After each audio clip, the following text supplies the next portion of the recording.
Hello guys, welcome to Apex Study. स्वागत है आप सभी का एपेक्स स्टडी में। दोस्तों, आज की इस वीडियो में हम देखने जा रहे हैं छत्तीसगढ़ वन सेवा संयुक्त परीक्षा के पाठ्यक्रम के अंतर्गत शामिल रसायन विज्ञान। लगभग सिलेबस अब खत्म होने को आ गया है दोस्तों, कुछ टॉपिक बचा जिसको हम आज देखने वाले हैं। इसके अंतर्गत आज हम देखेंगे दोस्तों, यहाँ पर आप देख सकते हैं इसके सिलेबस में अयस्कों का सांद्रण, निस्थापन, भंजर और प्रगलन। ठीक है, इसको हमको पढ़ना है। तो आज की वीडियो में हम देखेंगे अयस्कों का सांद्रण, जिसके अंतर्गत दो विधियां देखेंगे। एक तो द्रवीय धावन या फिर इसको गुरुत्वीय पृथक्करण विधि के नाम से भी जानते हैं, और दूसरा चुंबकीय पृथक्करण विधि। तो चलिए दोस्तों शुरू करते हैं। तो अयस्कों के सांद्रण की विधियां, ठीक है, तो इसको हम पढ़ रहे हैं, जिसमें हमको आज पढ़ेंगे द्रवीय धावन या फिर गुरुत्वीय पृथक्करण विधि के नाम से इसको जाना जाता है, द्रवीय धावन को भी। ठीक है, देखिए यह जो विधि है इसका एक सबसे जरूरी जो नियम है, ये नियम होगा तभी जो है हम कह सकते हैं कि विधि काम में आएगी। ठीक है, इसका नियम ये होता है दोस्तों कि जो धातु होती है या जो अयस्क होता है, ठीक है, अयस्क कहना चाहिए, जो अयस्क होता है उसमें जो भी धातु और अशुद्धि पाई जाती है, ठीक है, तो इन दोनों के अंदर जो है धातु और अशुद्धि दोनों में भारात्मक वृद्धि होना चाहिए, और काफ़ी बड़ा है ना, काफ़ी ज़्यादा अंतर की भारात्मक जो है अंतर होना चाहिए। जब यह शर्त लागू होगा तब जाके ये विधि काम करती है, द्रवीय धावन या गुरुत्वीय पृथक्करण विधि। ठीक है, सबसे पहले बात करते हैं कि सांद्रण किसे कहते हैं। ठीक है, देखिए सांद्रण का मतलब यहाँ पे क्या हो गया है।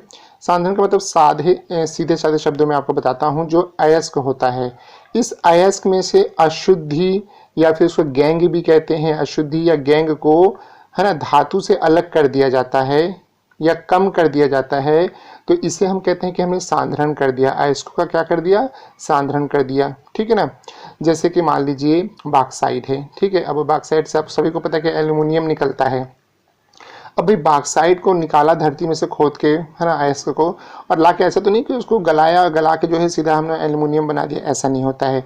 जो भी अयस्क मिलता है जिसमें से हमको जो धातु निकालना है, तो उसमें और भी ढेर सारी चीज़ें, कंकड़ हैं, पत्थर हैं, रेत हैं, और अन्य ऐसे भी कुछ धातु हो सकते हैं जो उसमें मिले हुए होते हैं, तो इन सबको अलग करना पड़ता है ना, साफ करना पड़ता है। तो यही चीज़ जो है कह सकते हैं सीधे शब्दों में सांद्रण विधि कहलाती है। ठीक है, अशुद्धियों को या गैंग को कम कर देना और काम की चीज को अपने निकाल लेना, फिर गला के जो उसका काम करना है। तो इसको जो हम आज हम पढ़ने वाले दो विधि, द्रवीय धावन और गुरुत्वीय पृथक्करण विधि। ठीक है, अब इसको हम कैसे अलग करते हैं। द्रवीय धावन से आप नाम से लग रहा है कि द्रव्य वगैरह का जो है उपयोग किया जा रहा होगा। ठीक है, किस प्रकार से करते हैं, देखिए होता क्या है, मैंने सिद्धांत क्या बताया, सिद्धांत ये बताया कि जो अयस्क है इसमें धातु और आपके अशुद्धि दोनों मिली रहेंगी, तो द्रव्य के द्वारा इसको धोया जाता है, पानी की सहायता से इसको धोया जाता है। ठीक है, तो जब धोया जाएगा तो जैसे मान लीजिए या तो धातु का कण या तो अशुद्धि के कण, जो भी भारी होगा वह कण जो है अलग इकट्ठा होगा, जो हल्का कण होगा वो अलग इकट्ठा होगा। ये एकदम सिंपल सा लॉजिक है, ऐसे समझते हैं। जैसे मान लो पहाड़ पे से पानी गिर रहा है, तो आप देखोगे जब पहाड़ पे से पानी गिरता है तो चट्टानों को घर्षण करते करते करते बारीक रेत के रूप में बदल देता है, और नदियों में आके वो परिवर्तित होता है जब पानी आता है। ठीक है, तो पानी जब नीचे पहाड़ से नीचे उतरता है तो बड़े बड़े पत्थर, बड़े चट्टान टूटते टूटते टूटते जो है नीचे बहते जाते हैं। तो जो उसमें बारीक कण होते हैं वो बह के रेत के रूप में आगे बढ़ जाते हैं, और जो बड़े बड़े पत्थर होते हैं, भारी भारी पत्थर होते हैं, एक जगह ही रुक जाते हैं, ठहर जाते हैं। तो बिल्कुल यही चीज़ है दोस्तों कि इसमें देखो किया कैसे जाता है। ये पिक्चर आप देख सकते हैं, यहाँ पे कुपी जैसा जो है ये बर्तन लिया जाता है। ठीक है, ये और इधर ये लगा हुआ है आपका पानी का पाइप। ठीक है, यहाँ से प्रेशर से पानी अपना निकलता है। अब जो भी अयस्क है इसको पीसा जाता है, और पीस के जो है इसमें डाला जाता है ऊपर से, और ऊपर से जब ये नीचे पाउडर के रूप में गिरता है तो इधर से पानी छोड़ा जाता है, और जब पानी बहते हुए है ना उस पाउडर में मिलता है, तो जो भारी कण होता है, जो भारी कण होता है वो ज़्यादा दूर तक बह के तो नहीं जाएगा, वो थोड़ा बहेगा, रुक जाएगा।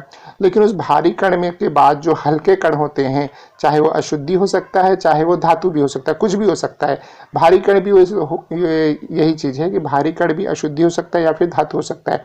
तो इनमें से जो भी भारी रहेगा वो पहले ठहरेगा, है ना, बहने के बाद पहले ठहरेगा, और ठहरते ठहरते क्या कहते हैं, एक थोड़ा सा वहाँ पे बंडल सा बनने लगेगा, वहाँ पे एक जमाव होने लगेगा, और जो हल्के कण है वो आगे बहने लगेंगे। तो इस प्रकार से अयस्क में से अशुद्धि और धातु ये दोनों को पृथक किया जाता है। ठीक है, घरेलू उदाहरण लेते हैं, जैसे कि आप लोगों ने देखा होगा गेहूं वगैरह को घर में धोते हैं, है ना, आप सभी ने देखा होगा लगभग। आजकल तो हालांकि रेडीमेड यूज़ करते हैं, लेकिन मेरे ख्याल से बचपन में आप लोग देखा होगा या कहीं रिश्तेदारी में देखा होगा, कहीं भी देखा होगा, और नहीं देखा है तो कभी करके देखिएगा, ठीक है, विधि को। तो जब गेहूं वगैरह का धोते हैं ना, तो उसमें मिट्टी रहता है, कंकड़ रहता है, काला काला, है ना। गेहूं में जो है गेहूं का भूसा होता है ना, छिलका कहते हैं जिसको।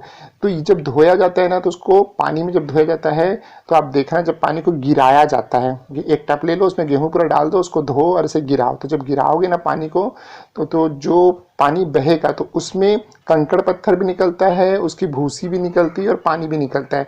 तो पानी जब बहता है ना, तो भूसी को अलग आगे तरफ इकट्ठा हो जाता है, भूसी, और कंकड़ पत्थर जहाँ पानी गिरता रहता है वहीं पे इकट्ठा होता रहता है। तो इससे क्या समझ आया? इससे यही समझ आया कि जो भारी कण है वो तुरंत अपनी जगह पे इकट्ठा होने लगता है और हल्की चीजें आगे की तरफ बहने लगती हैं, ठीक है। तो यह कहलाता है दोस्तों आपका द्रव्य धावन या गुरुत्वीय पृथक्करण विधि। काफी सरल सा तरीका है दोस्तों, आसानी से आपको समझ आ गया होगा, ठीक है। अब जो धावन विधि है, इसमें ऑक्साइड अयस्क जो होते हैं ना, उनको इस विधि से अलग किया जाता है, जैसे टिन है, हेमेटाइट है, ये सारी चीजें जो है दोस्तों उपयोग में लाई जाती हैं अलग करने के लिए धावन विधि के द्वारा, या गुरुत्वीय पृथक्करण विधि भी इसको हम कहते हैं। अगली बात करते हैं चुंबकीय पृथक्करण विधि की, ठीक है। इस वीडियो में 2 ही पढ़ेंगे, मैं नहीं चाहता कि ज्यादा लंबा वीडियो बनाया जाए, अगले वीडियो में फिर आगे का पढ़ेंगे, ठीक है। तो चुंबकीय पृथक्करण विधि जो होता है, चुंबकीय पृथक्करण विधि का जो रूल होता है, नियम होता है, यह होता है कि जो भी अयस्क होता है उसमें जो अशुद्धि होती है या जो धातु होता है, या तो अशुद्धि या तो धातु, इन दोनों में से किसी एक में जो है, याद रखिए, किसी एक में जो है चुंबकीय गुण होना चाहिए, चिपकने का गुण होना चाहिए, ठीक है। तब ये विधि जो है कारगर साबित होती है। वो अशुद्धि भी हो सकती है जिसमें चिपकने का गुण हो, या फिर जो है हमारा धातु हो सकता है जिसमें चिपकने का गुण हो। अशुद्धि में मैंने पहले बताया कुछ भी हो सकता है, कंकड़ हो सकता है, पत्थर के टुकड़े हो सकते हैं, है ना, डस्ट हो सकता है, रेत के कण हो सकते हैं, कुछ भी जो है आपके अयस्क में गैंग के रूप में या अशुद्धि के रूप में धातु के साथ में हो सकते हैं। अब चुंबकीय पृथक्करण विधि में उपयोग क्या होता है? चुंबक का होता है, जिसकी सहायता से जो है हम ये अशुद्धि को अलग करते हैं। देखिए इस प्रकार से रोलिंग बेल्ट होता है, ये इधर पहला व्हील है, इधर सेकंड व्हील है। इस व्हील में जहां से ये अयस्क का पाउडर जो है गिर रहा है, इसके अंदर जो है ना चुंबक लगा रहता है। जब ये व्हील घूमता है, ऊपर से पिसा हुआ पाउडर डाला जाता है, तो इस तरह से जब इस रोल के पास में आता है, ठीक है, इस व्हील के पास में आता है, जब गिरता है, तो जो ऐसा कह सकते हैं पदार्थ है ना, या वो धातु भी हो सकता है, या कह सकते हैं अशुद्धि भी हो सकता है, जिसमें चुंबकत्व का गुण नहीं होता है वो वहीं गिर जाता है बेल्ट से। लेकिन जिसमें चुंबकत्व का गुण होता है ना, वो बेल्ट के साथ थोड़ा घूमते हुए नीचे तक आता है, और जब यहाँ से बेल्ट आगे बढ़ता है तो वो थोड़ा आगे आके गिरता है। इधर जो गिरेगा वो चुंबकीय प्रभाव वाला रहेगा, और जो डायरेक्ट सामने ही गिर जाएगा वो अचुंबकीय प्रभाव वाला रहता है। ठीक है दोस्तों, तो इस प्रकार से अयस्क के साधारण की द्वितीय विधि थी, जिसमें चुंबकीय पृथक्करण विधि के द्वारा जो है अयस्क में से धातु को और अशुद्धि को अलग किया जाता है। इसमें किस तरह के अयस्क उपयोग में आते हैं? जैसे हेमेटाइट है, मैग्नेटाइट है, सिडेराइट है, टीन के पत्थर आदि जो हैं, ये सबके उपयोग लाए जाते हैं इनके धातु को, या कह सकते हैं इनके अयस्कों में से अशुद्धि और धातुओं को अलग करने में। ठीक है, अब जो है अगले वीडियो में हम लोग अयस्कों के सांद्रण के अंतर्गत जो है एक फेन प्लावन विधि, या फिर इसको झाग प्लावन विधि कहते हैं, काफी महत्वपूर्ण है, इसको देखेंगे। और एक बचेगा आपका रासायनिक विधि, इसको देखेंगे। ठीक है, तो आशा है दोस्तों आपको वीडियो काफी पसंद आया होगा। चैनल को सब्सक्राइब कीजिए, वीडियो को लाइक कीजिए, शेयर कीजिए, हमें कमेंट कीजिए।